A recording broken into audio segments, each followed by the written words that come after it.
रायपुर में बम। जी हां, दरअसल राजधानी रायपुर के वार्ड नंबर 13 में एक घर से देसी बम बनाने की सामग्री बरामद होने से हड़कंप मच गया है। सूचना मिलते ही रायपुर नॉर्थ थाने की पुलिस और बम स्क्वाड टीम मौके पर पहुंची और पूरे इलाके को घेर लिया गया है। सुरक्षा के मद्देनजर पुलिस बल तैनात कर दिया गया है। संदिग्ध सामग्री मिलने से स्थानीय लोगों में दहशत का माहौल है। वहीं पुलिस की जांच में प्रारंभिक जानकारी सामने आई है कि संदिग्ध युवक का नाम विनय देवांगन है, जो बीरगांव निगम के महापौर का रिश्तेदार बताया जा रहा है। साथ ही पार्षद एवज देवांगन से भी उसकी रिश्तेदारी बताई जा रही है। बड़ी खबर आपको बता रहे हैं, जहां राजधानी रायपुर से ये पूरा मामला सामने आया है। बम स्क्वाड की टीम लगातार जांच में जुटी हुई है। वहीं संदिग्ध सामग्री से इलाके में लगातार दहशत फैली हुई है, जो बीरगांव निगम के महापौर का रिश्तेदार आरोपी बताया जा रहा है। पुलिस लगातार खुलासे में जुटी हुई है, जहां प्रारंभिक जानकारी सामने आई है। वहीं संदिग्ध युवक का नाम विनय देवांगन बताया जा रहा है। इसके मद्देनजर पुलिस बल लगातार तैनात है। वहां पे क्या मौके टीम पे जो भी जांच पड़ताल हो रही है, सारी जांच में टीमें वहां पे मुस्तैद है, जिसके जरिए छानबीन लगातार जारी है। राजधानी रायपुर के वार्ड 13 में ये घटना सामने आई है, जहां घर से देसी बम बनाने की सामग्री बरामद होने से वहां के रहवासियों में हड़कंप मच गया है। सूचना मिलते ही रायपुर नॉर्थ थाने की पुलिस और बम स्क्वाड टीम मौके पर पहुंच चुकी है। वहीं पूरे इलाके को घेर लिया गया है। सुरक्षा के मद्देनजर पुलिस बल तैनात कर दिए गए हैं। वहीं संदिग्ध सामग्री मिलने से स्थानीय लोगों में दहशत का लगातार माहौल बना हुआ है। वहीं पुलिस की जांच में प्रारंभिक जानकारी सामने आई है। इस पर और अधिक जानकारी के लिए हमारे साथ सहयोगी हमारे प्रियांशु कश्यप हमारे साथ जुड़ चुके हैं। प्रियांशु, रायपुर के वार्ड 13 में ये जो घटना सामने आई है, आखिर किस तरह की संदिग्ध सामग्री बरामद हुई है? क्या पुलिस ने इसकी कोई आधिकारिक पुष्टि की है?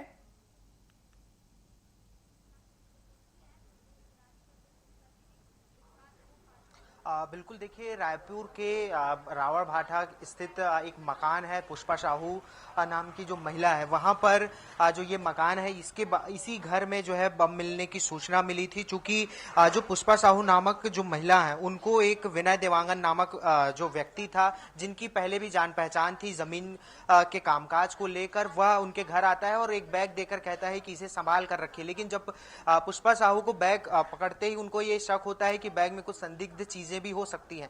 इसके बाद वह जो पार्षद है स्थानीय अश्विनी यादव, उनको सूचना देती हैं कि बैग में कुछ संदिग्ध चीजें होने की संभावना है। इसके बाद जो स्थानीय पार्षद है वो पहुंचते हैं और उसके बाद जब बैग को खोलकर देखा जाता है तो एक पिस्तल के साथ साथ जो बम बनाने से जुड़ी हुई जो चीजें थी वो दिखाई दी। और उसके बाद उन्होंने तत्काल इसकी सूचना पुलिस थाने में दी। उसके बाद पुलिस की टीम पहुंची और उसके बाद इन तमाम चीजों का खुलासा हुआ है। लेकिन ये जो एरिया है, देखिए तमाम लोग जो है यहाँ पर खड़े हुए हैं। यहीं पर जो है पूरी घटनाक्रम हुआ, पुलिस पहुंची और उसके बाद जो है अब पुष्पा साहू थाने में है, उनसे पूछताछ की जा रही है चीजों को लेकर। और उनके जो परिजन है वो इस घर में भी अंदर में है, क्योंकि एक माहौल भी पैदा हुआ जब लोगों को ये पता चला बम बनाने का सामान उसमें मिला है। लेकिन ये देखना है कि वो बम का ग्रेड क्या था, किस ग्रेड का जो बम है, क्योंकि विस्फोटक सामग्रियों का उपयोग अलग अलग चीजों के लिए होता है, केमिकल बनाने के लिए इलाके में भी और फिर आईडी बनाने के लिए भी किया जाता है। लेकिन चीजें अभी स्पष्ट नहीं आधिकारिक रूप से। ये तमाम जो लोग हैं इनसे एक बार जान लेते हैं कैसा पता चला, क्या हुआ। क्या नाम है आपका?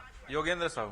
कब पता चला आपको यहाँ पे? मुझे अभी मोबाइल में देखा तो पता चला। अच्छा, और मेरे को पता नहीं था। यहीं पे रहते हैं आप लोग? हाँ, रावा भाटा। डर नहीं लगा आपको सब पता चला? डर लगा ना। आप बताइए। मैं भी अभी आया हूँ, मोबाइल में देखा हूँ ना, तो अभी मैं भी आया हूँ अभी जस्ट। ये जो परिजन है इसी घर में जो है मौजूद है, एक बार बातचीत करने की कोशिश करते हैं अगर वो संभव होगा तो। जी, एक बार बातचीत करने की कोशिश करेंगे, अगर कोई है होंगे इनसे तो जानते हैं उनसे। जी जी जी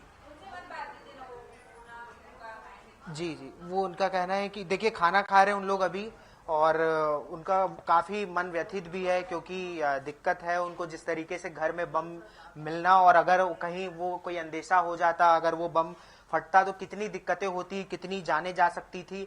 ये तमाम चीजें हैं। अब ये सबसे बड़ा सोचने का विषय है कि आखिर उस बम को किस उद्देश्य से यहाँ पर रखा गया था, क्योंकि जो विनय देवांगन है उनका संबंध कहीं न कहीं जो महापौर है यहाँ के नंदलाल देवांगन, उनसे भी निकलता हुआ नजर आ रहा है। उनके रिश्तेदार हैं ऐसा बताया जा रहा है। उनके रिश्तेदार हैं क्या विनय देवांगन?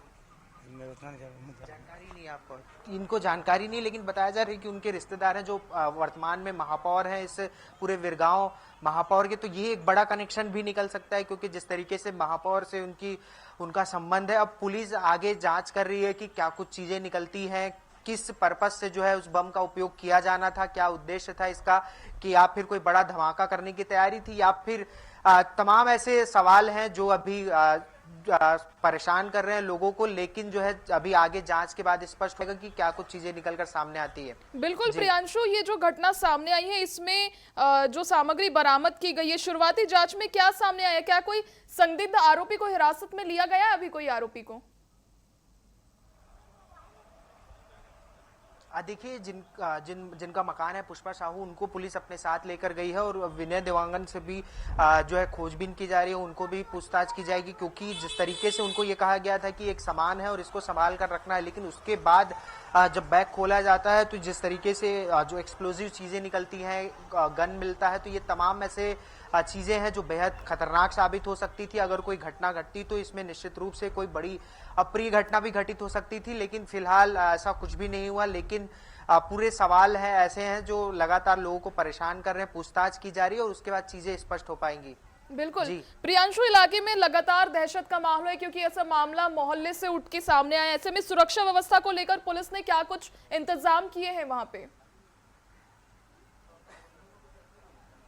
देखिए, फिलहाल तो जो एक्सप्लोजिव चीजें थी वो बैग को पुलिस अपने साथ लेकर गई है। डॉग स्क्वाड, बम स्क्वाड और एफएसएल की टीम मौके पर पहुंची हुई थी। प्राइमरी लेवल पर तमाम सुरक्षा के इंतजाम किए गए थे जब पुलिस को इसकी जानकारी मिली कि किसी भी प्रकार की कोई अप्रिय घटना घटित ना हो। लेकिन जो एक्सप्लोजिव बैग था उसको अपने साथ लेकर गई है, वो पूरे तरीके से अब यहाँ पर खतरे का माहौल लगभग नहीं है, इसीलिए पुलिस जो कि अभी कोई यहाँ पर सुरक्षा की जरूरत भी मालूम नहीं पड़ती। लोग यहाँ पर अब सामान्य होते हुए नजर आ रहे हैं, लेकिन सवाल वही है कि किस मंशा से जो है उस बैग को यहाँ पर छोड़ा गया था, क्या उसकी इरादा क्या था, या फिर कोई बड़ा नेटवर्क इस पूरे साजिश में शामिल हो सकता है। तमाम सवाल हैं जिसका जवाब का इंतजार सभी को है और कुछ ही देर में जो है ये पूरा क्लियर भी हो जाएगा। जी चलिए, बहुत शुक्रिया प्रियांशु जुड़ने के लिए और तमाम जानकारी के लिए। देखिए, राजधानी रायपुर के वार्ड नंबर 13 से एक घर में देसी बम बनाने की सामग्री बरामद होने से लगातार मोहल्ले वासियों में और वहां के आसपास इलाकों में हड़कंप मचा हुआ है। अब ये देखने वाली बात होगी कि आगे क्या कुछ कार्रवाई होती है।